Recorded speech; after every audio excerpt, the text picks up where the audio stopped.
ڕێز و سڵاو بۆیەوە بینەرانی خۆشەویستی تەلەڤیزیۆنی کۆمەڵە و بەرنامەی لێکدانەوە هەڵوێست. ئازیزان، بۆ بەرنامەی ئەمڕۆکە سێ بابەتمان بۆ ئامادە کردوون. یەکەمیان نووسینێکە لە بەڕێز ڕابەر تەلعات. نووسراوێکیە لەژێر ناوی ڕۆڵی گروپە چەکدارەکان لە هەڵبژاردننی داهاتووی عێراقدا کە بەم شێوەیە دەست پێکات. ئەڵێ هەڵبژاردننی پارلەمانی عێراق بۆ گروپە چەکدارەکان واتە گروپی مێلیشیا لێرە دوو جار مەیدانی مانۆڕ و هەژمونە. جارێکیان لەوەی کە دەیانەوێت لە ڕێگای چوونە پارلەمانەوە شەریعەتی سیاسی بەدەستبێنن، جارێکیش لە ڕێگای بەکارهێنانی ترس، چەک و پارەوە کاریگەری لەسەر دەنگدەر و ڕکابەرە سیاسیەکانی خۆیان دروست دەکەن. پرسی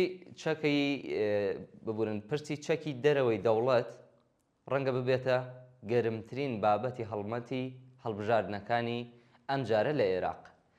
نگەرانی ئەو گروپانە لە حکوومەتی داهاتوو پەیوەندی هەیە بە کۆنتڕۆڵکردن و چەککردنیانەوە، بۆیە لەوانەیە بەتوندی دژایەتی هەر هێز و بەرنامەیە بکەن کە دەست بۆ ئەم بابەتە ببات. ئامادەیی مێلیشیا لە پرۆسەی سیاسی عێراقدا دەوڵەت بەلاوازی دەهێڵێتەوە و سێبەرێکی قورسە بەسەر پرۆسەی هەڵبژاردندا. زیاتریش لەوە بێکاریگەرکردنی هەڵبژاردن و دەنگی خەڵکە لە عێراقدا. بە بەهێزیمانەوەی ئەم گروپانە مانای لاوازهێشتنەوەی دەوڵەتە. داهاتووی دوای هەڵبژاردن هیچ ئەزمونێکی تازە لە حکومڕانی پێشکەش بە خەڵکی عێراق ناکات. شەڕی ناوخۆی ڕوودەدات ئەگەر حکوومەتی داهاتوو بڕیاری ڕووبەڕووبوونەوە بدات لەگەڵ ئەم هێزە میلیشیانە. سەرکەوتنی دەوڵەت و حکوومەتی داهاتوو بەسەریاندا پێویستی بە پشتگیری بەهێزی نێودەوڵەتی هەیە. میلیشیاکان ئێستا لە دۆخێکی نامۆدان و دۆخێک لە دۆخێکدان کە زۆر جیاوازە لە پێشووتر. ئەو هێرشانەی لێرە و لێوێ ئەنجامی دەدەن بە تایبەت بۆ سەرهەرێمی کوردستان جاران بە شانازی و بەرپرسیارەتی خۆیان لێ ڕادەگەیان، ئێستا ئینکاری لێ دەکەن. ئەمە نیشانەی لاوازیە نەک هێزیەوە. نیشانەی ئەوەیە هەست بە هەڕەشەی جددی دەکەن لەسەر خۆیان. جگە لە ترس ئەم گروپانە ئێستا زیاتر لە کۆمپانیای سەربازی و ئەمنی دەچن نەک لە ئایدۆلۆژیەک. بودجەی زەبەلاحیان بەدەستەوەیە و کۆنتڕۆڵیان بەسەر زۆرێک لە خاڵە گۆمڕۆکیەکانەوە هەیە. میلیشیاکان لەوە دەچێت خۆیان بۆ قۆناغێکی دیکەی مانەوە لە گۆڕەپانی سیاسی عێراقدا ئامادە بکەن. ئێستا زیاتر لە سۆسیال میدیاوە شەڕ دەکەن وەک لە مەیداندا. بۆ چالاکیە سەربازیەکانیان پاساوی زۆر و کامپینی میدیایی ئەنجام دەدەن. ئەمەش نیشانەی گۆڕانکاریەکی گەورەیە لە سایکۆلۆژی ئەم گروپانەدا. ئەوان چیتر خۆیان وەک مەقاومە نابینن، بەڵکو وەک لایەنێکی سیاسی کە خوازیارە پارێزگاری لە بەرژەوەندیەکانی خۆی بکات. ئەگەری زۆرە ئەم گروپانە لە کامپێنی هەڵبژاردندا وەک ئۆپۆزیسیۆنی سیاسی خۆیان نمایشکەن، بڵێن ئێمە دژی فەساد و داگیرکاری ئەمریکاین، بەڵام ئاشتی خوازین و باوەڕمان بە چارەسەری سیاسی هەیە. ئەمە هەمان استراتیژی حیزبوڵڵای لوبنانە، چەکدار بن و لە پارلەمانیشدا ڕۆڵ و کاریگەریان هەبێ. ئەنجام وەک شتێکی نامۆ دەردەکەوێت، بەڵام دوور نییە ئەم گروپانە لەژێر فشاری زۆردا خۆیان بگۆڕن بۆ ڕێکخراو و کۆمپانیای سکۆرەتی و ئەمنی. ئەوان دەتوانن بۆ مانەوەی خۆیان ئیدعایەوە بکەن کە خزمەتگوزاری ئەمن و ئاسایش پێشکەش دەکەن. ڕەنگە داهاتووی ئەوان لە گۆڕەپانی سیاسی و ئەمنی عێراقدا ئەگەر بە هەر فشارێکی دەرەکیان ناوخۆیی بکەوێتە مەترسیەوە ناچاریان بکات هەنگاوی پراگماتیستی گەورە بنێن تا ئاستی ئەوەی ببن بە کۆمپانیای خاوەن چەک، بەڵام بۆ هەمان مەبەست و ئامانج کار بکەن. ناوبڕێک وەربگرن بە بابەتێکی ترەوە دێمە لاتان لە نووسینی عوسمانی حاجی مارف. فەرموو.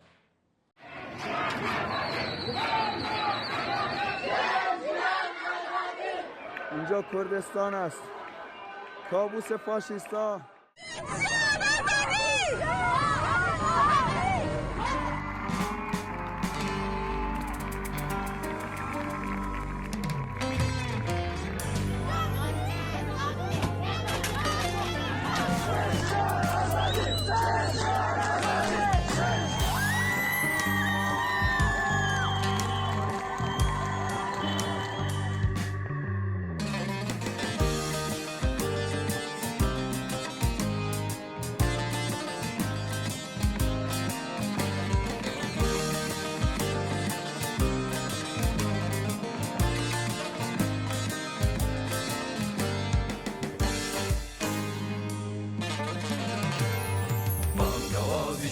شێکە ئەی هەموو جیهان ڕێگە خۆشکەر بۆ خەباتی ئازادی ئینسان. بانگەوازی شۆڕشێکە ئەی هەموو جیهان ڕێگە خۆش خۆشکەر بۆ خەباتی ئازادی ئینسان شۆڕشێکە بە پێشەنگیشتانی نیشتەمان بامسۆگەر بێ سەربەستی حورمەتی ژیان شۆڕشێکە بە پێشەنگیشتانی نیشتەمان بامسۆگەر بێ سەربەستی حورمەتی ژیان بامسۆگەر بێ سەربەستی حورمەتی ژیان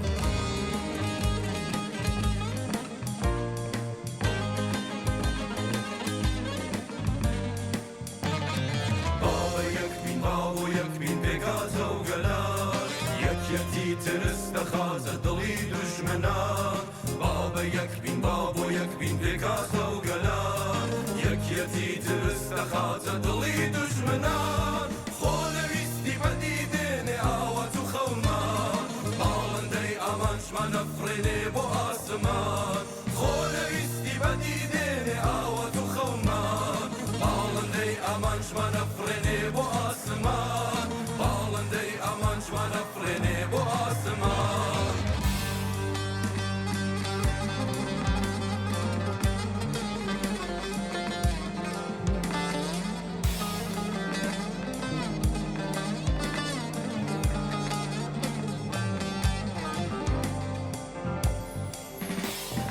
باوەری یەکسانی هەموو شین و توێژەکان پەیامی ئاشتی گەلان بۆ دایکی نیشتمان باوەری یەکسانی هەموو شین و توێژەکان پەیامی ئاشتی گەلان بۆ دایکی نیشتمان بۆیە گشتمان یەک دەنگین و پڕ بە گەرومان شت ژیان ئازادی بۆ تەوێردی سەر زەمان بۆیە گشتمان یەک دەنگین و پڕ بە گەرومان شت ژیان ئازادی بۆ تەوێردی سەر زەمان شت ژیان ئازادی بۆ تە ڕەمزی بەرخودان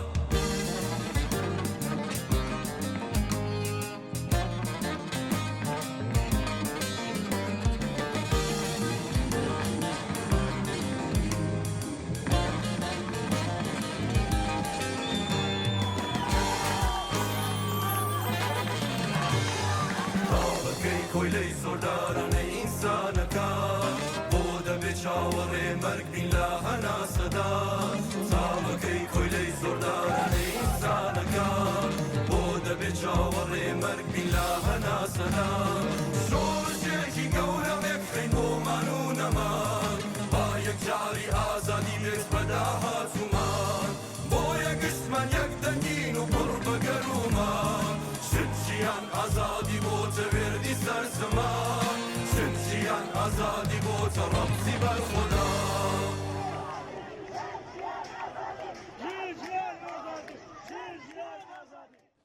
ڕۆڵی تورکیا لە ململانەی نێوان ئیسرائیل و ئێراندا چەند بەشێکی وتارێکە لە نووسینی بەڕێز عوسمانی حاجی مارف دەڵێت زیاتر لە 10 ساڵە پەیوەندی تورکیا لەگەڵ ئیسرائیلدا گرژی و ناکۆکی قوڵی بەخۆیەوە بینیوە لە هەمان کاتدا چەندین سەدە قۆناغی دوژمناتی ئاشکرا یان کێبڕکەی لەگەڵ ئێراندا هەبووە بەڵام بەم پێش لە ئێستادا لە بەرژەوەندی هیچ کام لە ئیسرائیل و ئێران هەڵوێستی نەگرتووە لە شەڕی ئەم دوایی هەردوو وڵاتدا ئەومان بۆ دەرکەوت کە ئانکارا لایەنگری ئەوەیە نفوزی ئەتۆمی ئێران سنووردار بکرێت لە لایەکی تریشەوە نیگەرانی سەرسەختی باڵادەستی سەربازی ئیسرائیلە لە ناوچەکەدا و ترسی هەیە لە دەرەنجامی ئەگەرەکانی داڕمانی ڕژیمی ئیسلامی لەژێر گوشاری ئەمریکا و ئیسرائیلدا لە سەردەمی ئەردۆغانەوە ئێران و تورکیا لە سووریا خەریکی ململانەیەکی درێژخایەنی بە وەکالەت بوون تاران پشتیوانی لە ڕژیمی ئەسەد دەکرد و ئانکارا پشتیوانی ئۆپۆزیسیۆنەکان پشتیوانی ئۆپۆزیسیۆنە تۆنڕەوانەیە کرد بەڵام ئەمە دوو ڕۆڵی جیاوازە هیچ گۆڕانکاری و کاریگەریەکی لە بیرکردنەوەی استراتیژیان لە تەواوی ناوچەکە نەکردووە وەک دوو زلهێزی ناوچەیی و یەکسان لە دەسەڵاتدا و یەکسان لە هاوسەنگیدا مامەڵە یەکتریان کردووە بۆ هۆیەوە خۆیان لە دوژمناتی ڕاستەوخۆ بە دوور گرتووە بە لە بەشاوگرتنی ئەم هاوسەنگیە مێژوویە و ڕکابەری هەردوو لایەن بۆ دەخاڵەتیان لە ناوچەکە بیرۆکەی بوونی ئێران بە هێزێکی ئەتۆمی لای تورکیا هێڵێکی سوور و مەترسیدار بووە ئەگەر تاران سوودێکی لەو شێوە بەدەست بهێنێت ئەوە بە شێوەیەکی کاریگەر ئێران هاوسەنگی هێزی 300 لە بەرامبەر تورکیا کۆتایی پێدەهێنێت بۆیە ئانکارا بە شێوەیەکی گشتی پشتیوانی لەو ڕێشێنانە دەکات کە ئامانجیان ڕێگریکردنە لە بە ئەتۆمی بوونی ئێران. ئێران و تورکیا هەردوو لایەکیان پەیوەست بە سیاسەت و بەرژەوەندیان لە ناوچەکەدا بە شێوازی جیاواز دژایەتی ئیسرائیلیان کردووە. هەر لە ساڵی 2006 زاینیەوە ئەردۆغان بە میوانداریکردنی شاندێکی حەماس گرژی واڵۆزیەکانی لە بەرامبەر ئیسرائیل هەڵگرستاند. کاتێک هێزەکانی ئیسرائیل هێرشیان کردە سەر کەشتێکی تورکیا لە ساڵی 2010دا کە ئیسرائیل هەوڵیەدا شکاندنی گەماروی کەرتی غەزە لە ژێر کۆنتڕۆڵی حەماسدا دەربهێنێت، 8 هاوڵاتی تورکیا و 2 هاوڵاتی ئەمریکی لە هێرشەدا کوژران. بە دوایدا پەیوەندیەکانی تورکیا و ئیسرائیل بە تەواوی داڕمە. هەروەها بەردەوامی دەسەڵاتی نێتانیاهۆ بەوەی پەرچەکداری بەرامبەر دەخاڵەتی تورکیا لە ناوچەکەدا نیشانەدا تێکچوونی پەیوەندیەکانی زۆر خێراتر کرد. ڕقوقینەی قوڵ و وەستانەوەیان بەرامبەر یەکتر کە نێوانی نێتانیاهۆ و ئەردۆغان گەیشت بەوەی کە گەڕانەوەی پەیوەندیە هەمیشەییەکان نزیک ببێتەوە لە مەحاڵ. هاوکات ئیسرائیل کەناڵەکانی پەیوەندی لەگەڵ هەسەدە دامەزران. ئەم هەنگاوەی ئیسرائیل وەک بەشێکی لە وەڵامدانەوە بە پەیوەندیەکانی ئانکارا بوو لەگەڵ حەماسدا. ڕووداوەکانی 2 ساڵی ڕابردوو زیاتر پەیوەندی نێوان تورکیا و ئیسرائیلی ئاڵۆزتر کردووە. ساڵی ڕابردوو تورکیا یارمەتی هێزی میلیشیای ئەحمەد شەرعیدا وە گەیاندنی بە ڕوخاندنی ئەسەد بەمەش دمشقەوتە دەست گروپە ئۆپۆزیسیۆنە میلیشیاکان بە سەرۆکاتی هەیئەتی تەحریرە شام. ئەم هەنگاوەش داڕێژەرانی سیاسەتی ئیسرائیلی تووڕە کردووە هەندێکیان بۆ ئامانجە گەیشتن کە تورکیا یەکێک لە ڕکابەری سەرسەختی ڕۆڵی ئیسرائیلە لە ناوچەکەدا، بە تایبەتی دوای ڕوخاندنی ئەسەد و دەخاڵەتی ڕاستە و خۆ و بەردەوامی تورکیا لە سووریادا. ئەم حاڵەتی بارگژی و ململانەی هەردوو لای ئێستا بەرجەستەتر کردوێتەوە. دەستپێکردنەوەی گفتوگۆکانی نێوان ئەمریکا و ئێران هاوکاری پرۆسەی دیپلۆماسی دەکات کە لەم بارەیەوە بەگشتی دۆخی ناوچەکە و چاوەڕوانی لایەنەکان بەسراوەتەوە بۆ دانوستانەی کە دەبێت ئەمریکا و ئێران ئەنجامی بدەن کە تا ئێستا لەو بارەیەوە کاتێکی گونجاو دیاری نەکراوە. هەر بۆیە دۆخەکە بەگشتی بە هەڵواسراوی و ناڕۆشنی ماوەتەوە تا باسکردن لە ئەگەری ئەوە هەیە کە شەڕەکە ڕووبداتەوە. لە هەمان کاتدا چاوەڕوان دەکرێت ئەمریکا تەواوی پرسەکانی ئێران بخاتە نێوت و وێژە استراتیژیە دووقۆڵیەکانی لەگەڵ تورکیادا تا بۆ ڕێکەوتن لەگەڵ تورکیا جەخت لەسەرەوە کاتەوە کە ئامانج لەی ڕوخاندنی ڕژیمی ئێران نییە، بەڵکو فشار خستنە سەریەتی بۆەوەی لاواز ببێت. دوجار واز لە تەماح ئاتۆمیەکانی بهێنێت، دەرەنجامێک کە بەرپرسانی تورکیاش پشتیوانی لێەکەن. هەروەها ئەمریکا هەوڵەداد ئیسرائیلیش پابەند کات بۆ ئەنجامگیریەی کە ئەمریکا لەگەڵ ئێراندا لەسەری ڕێبکەوێت. ڕژیمی کۆماری ئیسلامی ئێران هیچ کات وەک ئێستا لە پێگەیەکی وەها لاوازدا نەبووە. دووبارەبوونەوەی لێدانی یەک لە دوای یەک دەتوانێت بەرەو لێواری داڕمانی ببات. لەم سێناریۆیەدا تورکیا دەرفەتێک لە دەسەدات بۆ دەستەبەرکردنی بەرژەوەندیەکانی. ئەگەر ئیسرائیل شەڕی ئاسمانی خۆی نوێ بکاتەوە، مەترسی ئاوشێوەی 12 ڕۆژەی شەڕەکە زیاتر دروست دەبێتەوە. ئەردوغان هەوڵەدات بە بێدەنگی ململانیەکان وەک شەڕی 12 ڕۆژەی ئەم دواییەی نێوان ئیسرائیل و ئێران قۆزێتەوە، هەم بۆ بەهێزکردنی پێگەی ئەنکارە لە ناوچەکەدا و هەم بۆ سەرقاڵکردنی لە پرسە ناوخۆیەکان. تورکیا هەڵکشانی سەربازی ئەم دواییە نێوان ئیسرائیل و ئێران بە دەرفەتێک بۆ بەرزکردنەوەی گرنگی دیپلۆماسی خۆی دەزانێت. ئەردوغان ویستوێتی لە ئیستانبوڵ میوانداری و توێژی ڕاستەوخۆی نێوان بەرپرسانی باڵای ئەمریکا و ئێران بێت، بەڵام ئەم هەوڵانە شکستی هێنا. جگە لەوەش بەگشتی دۆخەکە بە جۆرێک ئاڵۆزی و بارگژی پێوە دیارە کەوا پێدەچێت لە ئێستادا ڕێڕەوی ڕووداوەکان لە چاوەڕوانی دانوستانی ئەمریکا و ئێراندا. فەرمون ناوبڕێک وەربگرن بە دوایین بابەتەوە دێمەوە خزمەتە. مای بای ستمگر، چه شاه باشه چه رهبر.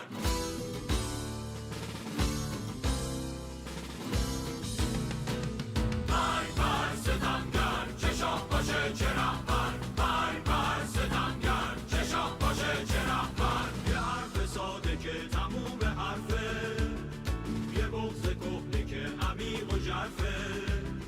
برای آدما سرود باور، برای دیکتاتورها وحشت آور. مای بای ستمگر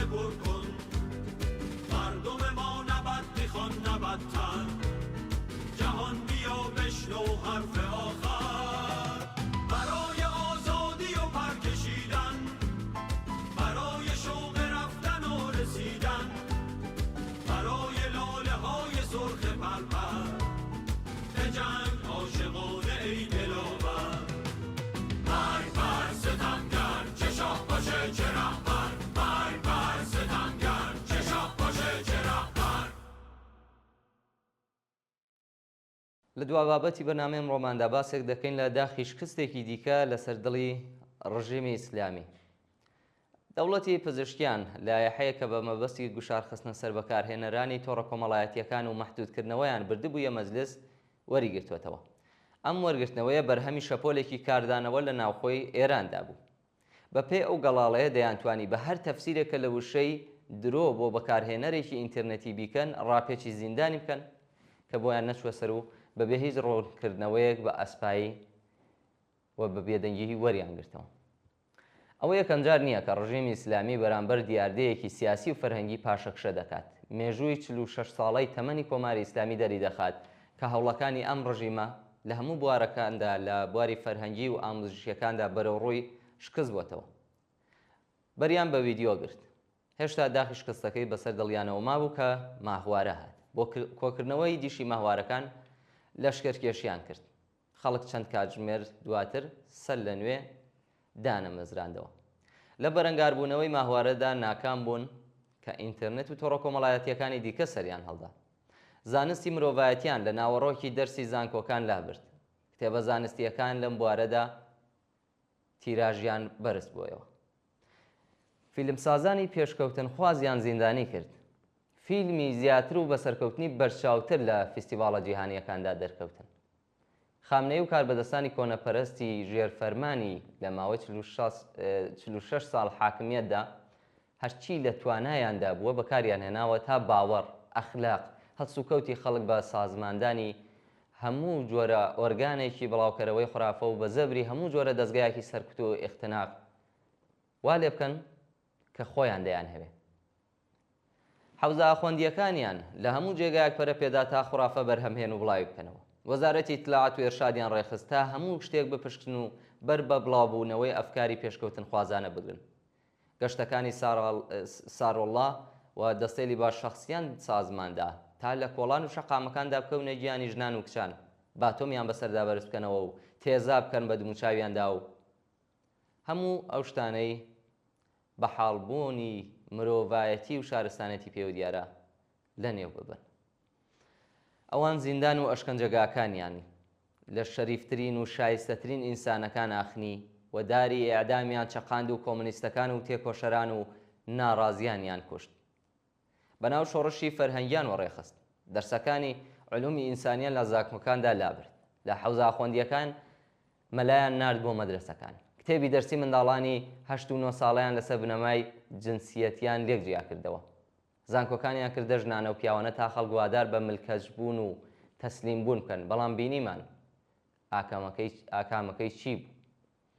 ئەگەر چی لاوانی ئێران لە سەرەتاییترین دەرفەتەکان بۆ چێژوەرگرتن لە دەورانی لاوی و گەشەکردنی توانایەکانیان بێبەشن، بەڵام لە بەرامبەردا تەسلیمی بارودۆخی مەوجود نەبوون و کۆنەپەرستی حاکم نەیتوانی و ئەوان لە چوارچێوەی یاسا و سونەتدا ئەو یاسا سونەتە دواکەوتوی ڕژیم ئیسلامی دیل بکات.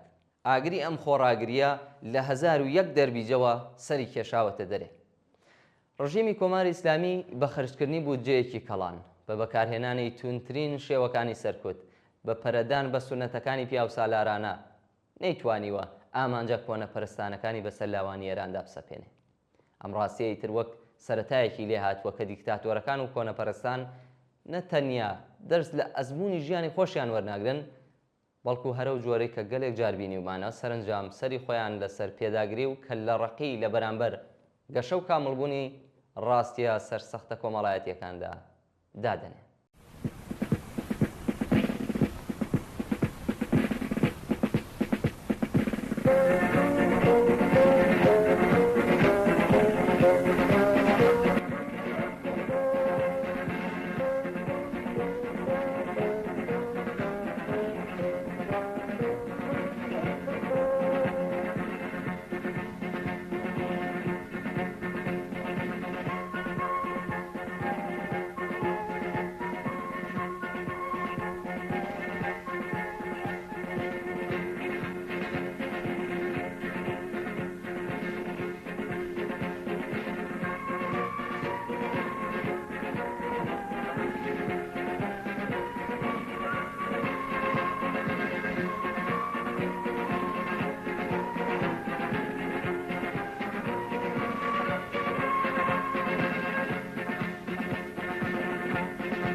بینەرانی خۆشەویست بەم شێوەیە گەیشتینە کۆتایی بەرنامەی لێکدانەوە هەڵوێستی ئەمڕۆکەمان زۆر سپاس کە تا بوو کۆتایی لەگەڵمان بوون بۆ هیوای کە ناوڕۆکی بەرنامەکە جێگای سەرنجیەوە یازیز بوو بێت و بتوانن کەڵکی پێویستی لێوەربگرن تا لێکدانەوە هەڵوێستێکی تر بە ژیانێکی پڕ لە کامەرانیتان دەست پێرم.